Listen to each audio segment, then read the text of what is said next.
Peut-être s'ajouter, Gilles Savary veut intervenir. Je n'avais pas prévu d'intervenir, mais le débat est passionnant.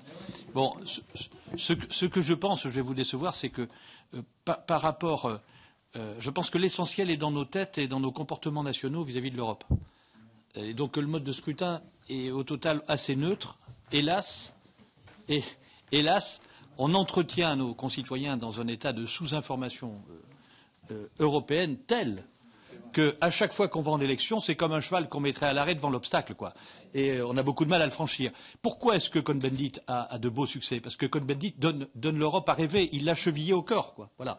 Et donc je pense que c'est plutôt. Non, mais c'est pour ça qu'il est le seul qui réussisse à faire des scores qui sont très largement supérieurs sur ce scrutin à ce qu'est l'étiage de son parti, parce qu'il est engagé. Ça n'est pas par hasard.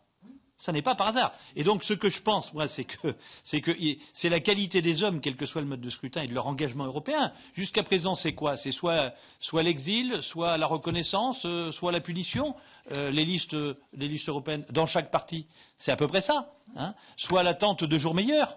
Hein, c'est pas la motivation ou la connaissance du sujet européen ou l'engagement pro-européen. C'est ça le sujet. Donc notre problème, il est à l'intérieur. Il est à l'intérieur. C'est pour ça que je suis assez pessimiste sur 2014. Parce que ceux qui détruisent l'Europe, et j'entends monter la xénophobie permanente, à gauche comme à droite, et l'anti-européisme, je l'entends monter. Eux, ils sont en campagne de fond. Et en 2014, ils auront déjà matraqué pendant 2 ans pour désigner le bouc émissaire européen de nos problèmes, en oubliant peut-être que c'est pas l'Europe qui est la pire difficulté, c'est quand même les émergents, la Chine et autres. Mais enfin bon, c'est comme ça.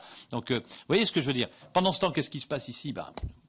Ici, ce qui se passe, c'est que la classe politique nationale, nous tous, on écrante complètement la classe politique européenne. Il y a un écran complet entre le parlementaire et la base. Et ça, je pense qu'une grande partie de la démocratisation, on en parle beaucoup, c'est pas le tripatouillage des traités ou des institutions européennes, c'est que nous devenions nous-mêmes très pro-européens dans notre démarche nationale.